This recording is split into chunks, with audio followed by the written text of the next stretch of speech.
Hey, what's up, y'all? It's Dr. Paul with another mail call. I have over 40 years experience collecting and investing in comic books, and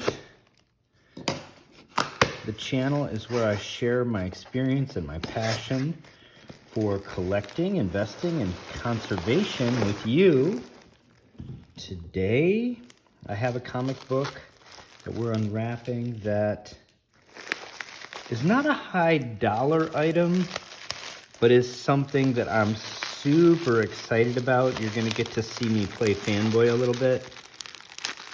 This is an Iron Man key book. It's a slabbed and signed Iron Man key book. And if you've been with me for a while on the channel, you know I don't generally tend to pay a big premium for signed books.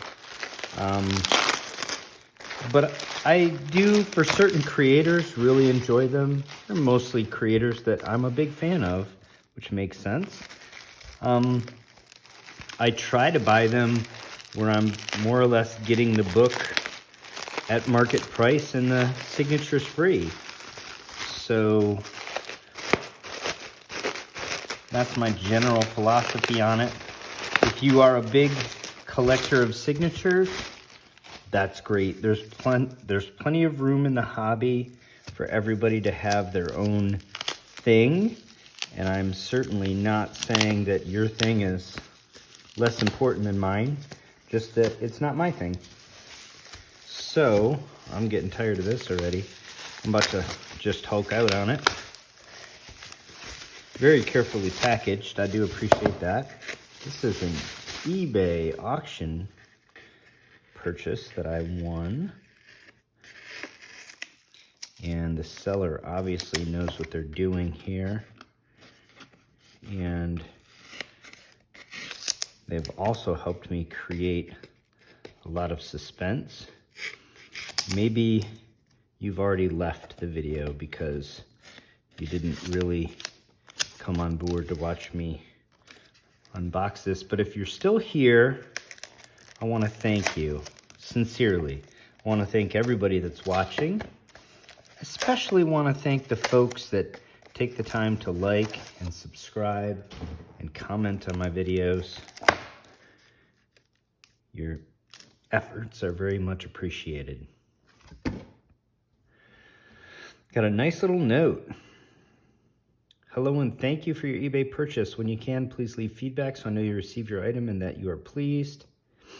I, in turn, will leave you positive feedback as well. Follow my eBay store with the greatest items and more great deals. Happy buying. Amazing Finds Resell. Well, there it is. Amazing Finds Resell. I will enjoy. Says thanks again and please enjoy. Do not worry about me. I will enjoy. And thank you. And wow. Look at this, boys and girls. What is it and why do we care? This is Iron Man number 120 in CBCS 9.8 with white pages. It's the March 1979 issue with an interesting creative team. It was plotted by Bob Layton and David Michelinie, with scripting by Michelinie, interior pencils by John Romita Jr., with Bob Layton inks, and this stunning Bob Layton cover. Signed by Bob Layton. This is a witness signature. CBCS also does verified signatures, so it is important to point out some people don't trust that verification, and it has been proven wrong. It's not perfect, but generally people accept a witness signature as certified valid. This book is important for a number of reasons. It's considered the first issue of the now famous Demon in a Bottle story arc that features the definitive Iron Man artist Bob Layton in his prime on perhaps the most important story arc for the character after his origin. It's the first appearance of Captain Jonas Hale of the Roxxon Corporation. It also happens to be the second appearance of James Rhodes, but this issue's real claim to fame is that it features the first appearance of Justin Hammer, one of Tony Stark's and Iron Man's best rogues. And obviously what makes this copy special is that it's a CBCS 9.8 and it's signed by Bob Layton. For those of you not familiar, the story opens with Tony on board a commercial jet, downing martinis, back when martinis were still made with gin rather than vodka, and flirting with the stewardess, back when you could call them stewardesses rather than flight attendants. But he gets snippy with her when she asks if he's sure he wants a fourth martini. Just as he receives his martini, a tank flies through the air and collides with the jet, forcing the jet into a freefall. Tony, who's tipsy, responds to the emergency by dragging an old lady out of the lavatory and throwing her into an aisle in an effort to don his armor to save the aircraft and everyone on it. Upon successfully bringing the aircraft to a stop on the ocean surface, U.S. Special Forces show up in boats to take everyone on board, and Tony demands an explanation for the flying tank from them. He's referred to a commanding officer who turns out to be Jonas Hale. Jonas reveals to Iron Man that the government has been dumping waste on this secluded island site for years, but the island has a new squatter, and recently Namor the Submariner got involved, and it was he who flung the tank into the air and endangered the commercial flight. Iron Man investigates and of course ends up battling Namor. In one interlude to the ongoing battle, we get the second appearance of James Rhodes, and in another, we get the first appearance of ruthless businessman Justin Hammer. Upon returning to the battle with Namor, the readers see the result of Phase 2 of Justin Hammer's plan. He's taken over Iron Man's suit of armor and opens the eye and mouth slits while Tony is battling Namor underwater. And it ends with that cliffhanger. Viewers of my channel will likely already know that Justin Hammer has already appeared in the MCU, played brilliantly by Sam Rockwell in Iron Man 2.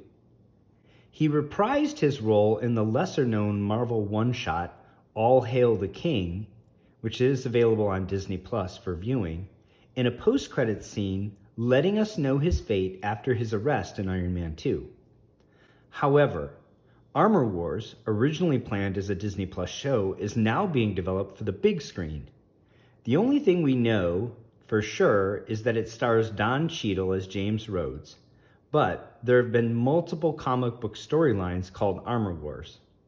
The only ones that make sense for James Rhodes include Justin Hammer as the main antagonist, so I believe the full significance of Justin Hammer in the MCU has not yet been revealed.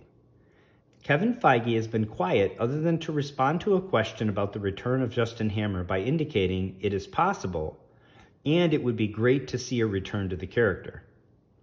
One thing that I think is particularly interesting is that Justin Hammer was more of a Tony Stark rogue who was also incidentally an Iron Man antagonist.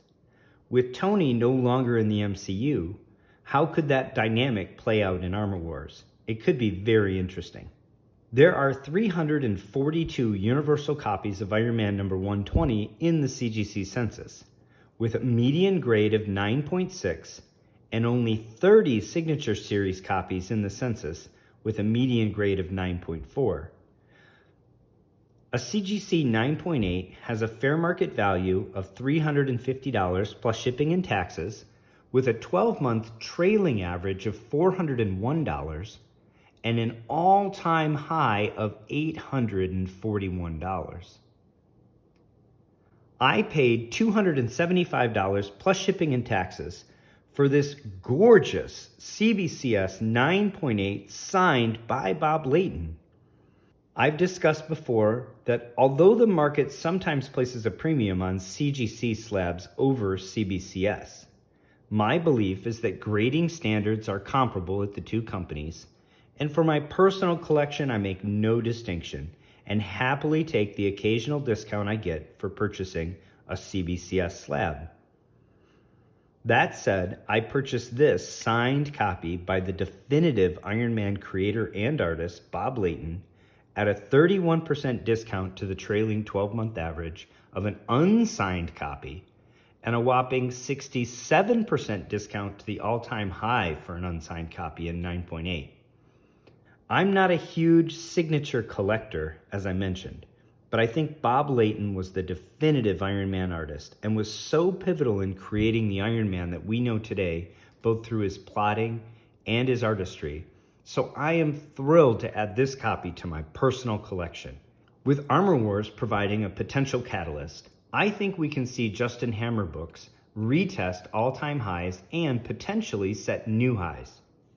While I do think the fact that Justin Hammer isn't on the cover holds this book's potential back a bit as an investment, the slab supply of this book is so low that it always has the potential to spike hard on news if there is any increase in demand.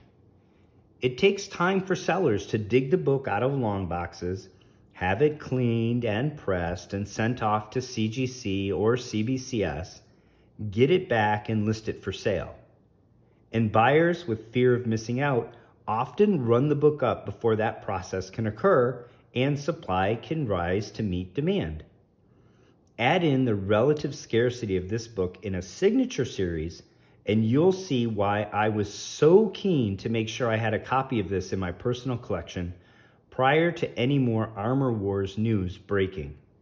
And it's not too late for you to do the same. I hope you enjoyed this video on this key Iron Man book signed by the great Iron Man creator Bob Layton. Do you already own this book?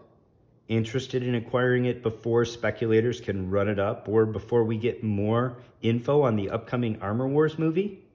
Let me know in the comments below.